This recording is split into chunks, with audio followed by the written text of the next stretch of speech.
I was a musician and I'd moved out to Los Angeles, less known then than he is now, Nicolas Cage. It happened during a late-night interview, tucked somewhere between casual laughs and a moment of raw candor. Johnny Depp, a man known for his calculated mystique and enigmatic presence, broke character in a way that turned heads across Hollywood. The actor, who spent decades navigating the often backstabbing corridors of fame, leaned back in his chair, raised an eyebrow, and with a voice equal parts gravel and velvet, listed the names of 5 actors he openly despises. No jokes, no qualifiers, just names. Before we start, smash the like and subscribe buttons for more updates. It wasn't a slip of the tongue or an alcohol-fueled rant. It was deliberate, and it hit like a thunderclap. This was not something Depp had done before. Despite his long, often chaotic career, from Edward Scissorhands to Pirates of the Caribbean, from courtroom battles to press war zones, he had remained relatively diplomatic about his peers. That moment, though, shattered the surface cool he's maintained for years. You could feel it in the room. The tension was thick. The interviewer froze for half a second, unsure whether to laugh, press, or steer away. But the names were already out there, and the world, especially the world of entertainment, was never going to hear them the same again. Let's talk about the names, the weight behind them, and why this mattered so much more than just a list of grievances. First on the list was none other than Leonardo DiCaprio. That one stung. Not just because DiCaprio is Hollywood royalty, or because he and Depp share parallel trajectories, both child stars turned dramatic heavyweights, but because they had once worked together. Back in 1993's What's Eating Gilbert Grape, a film that earned DiCaprio his first Oscar nomination, Depp played the lead role. At the time, DiCaprio was the newcomer, the punk kid bursting with talent, and Depp was already a rising icon. There were whispers, even then, that they didn't get along on set. Depp was reportedly cold, unimpressed by DiCaprio's methodical preparation and energetic presence. But nobody thought it ran this deep enough to be remembered over 30 years later as a grudge worthy of public naming. Second, Nicolas Cage. That choice was jarring, especially considering their shared history. Cage, by all accounts, was one of the first people who helped Depp land his initial agent, ultimately leading him to A Nightmare on Elm Street and jump-starting his career. For years, that gesture lived in Hollywood lore, Cage giving Depp his first real break. But apparently, time had soured that narrative. Perhaps it was business gone wrong. Perhaps it was jealousy, or just 2 eccentric personalities clashing in ways we weren't privy to. Whatever the reason, Depp naming Cage felt like a betrayal of nostalgia. The golden era of the 90s, where both men wandered through strange films and stranger personal styles, suddenly seemed less like a brotherhood and more like an unspoken Cold War. Then came the third name, Ashton Kutcher.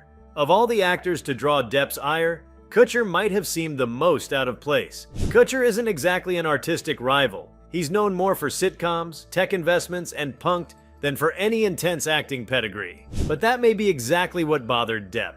He's always viewed the art of acting with a sort of reverence, as if it were a shamanistic craft. To him, someone like Kutcher, who waltzed into fame through broad comedy and pop culture flair, might represent the very dilution of Hollywood's creative soul. Or maybe there was something more personal, more specific, perhaps a crossed path at a party, a producer's pet project that slipped away, or just a single moment of disrespect that never sat right. Whatever the cause, the venom in Depp's delivery when naming Kutcher was unmistakable. This wasn't a passing distaste. This was a scar. Fourth was Shia LaBeouf.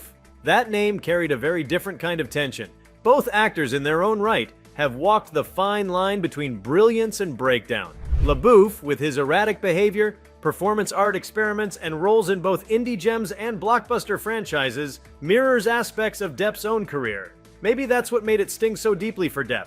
The mirror effect. Shia, like Depp, is a chaos actor, a storm in human form. But where Depp dresses his chaos in charm and control, LaBeouf often lets his loose in ways that are publicly messy and unpredictable. To Depp, who has gone through his own public trials, most notably the libel lawsuits and the intense scrutiny of his personal life, maybe Shia represents the unfiltered version of himself he doesn't want to be associated with. Or perhaps it was a clash of egos, 2 troubled geniuses staring each other down and refusing to blink. Either way, hearing Depp say his name in that context felt like one cracked mirror judging another. The final name was perhaps the most surprising, Jake Gyllenhaal.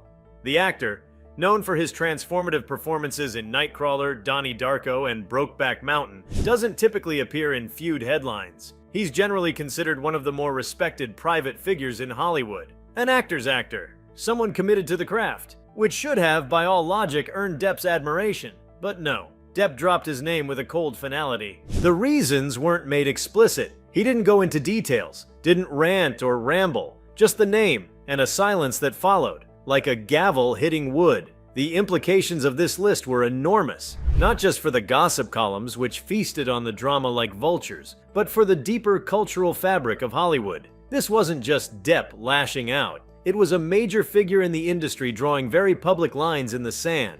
Each name wasn't just a person. Each name represented a different archetype of celebrity, a different idea of what modern acting had become. DiCaprio, the golden boy who mastered the system and emerged clean. Cage, the fallen eccentric whose gamble didn't pay off. Kutcher, the crossover commercialist. LaBeouf, the unfiltered chaos agent. Gyllenhaal, the silent technician. Depp's choices weren't random. They were surgical, poetic even. Each one a quiet commentary on where he thinks the soul of acting has gone wrong. It also begged the question, why now? Why did Depp choose this moment to speak so plainly, so unguardedly? It wasn't part of a press tour. There was no movie to promote, no scandal to respond to.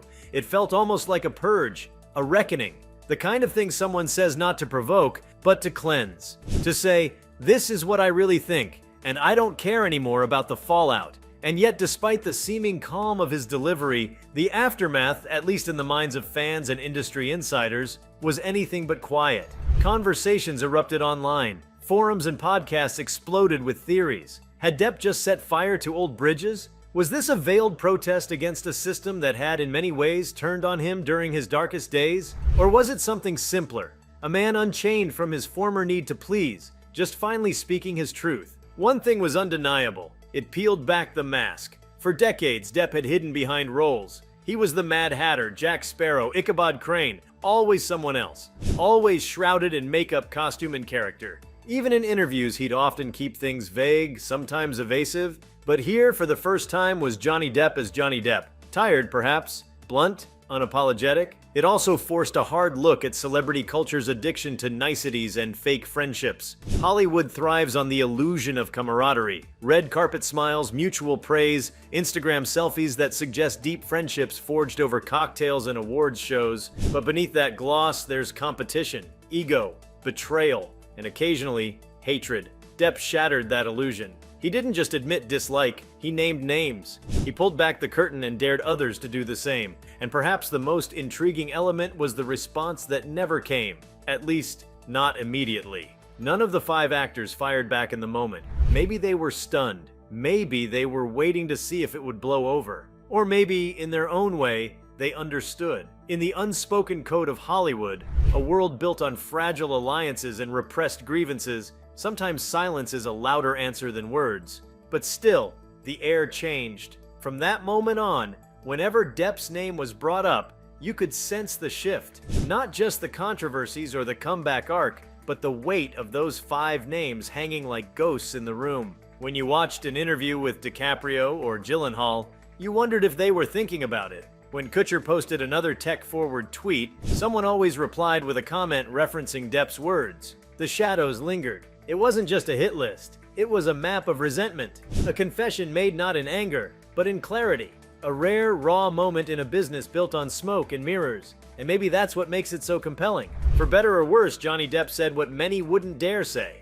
Whether he was right, bitter, or brutally honest, he etched those names into the conversation forever. And no matter how much Hollywood tries to pretend otherwise, some lines, once drawn, never fade. If you like this video, please give it a like and subscribe to our channel. Also, leave your comments below and tell us. What are your thoughts on Johnny Depp naming 5 actors he hates publicly? We want to hear from you. Thank you for watching and see you next time.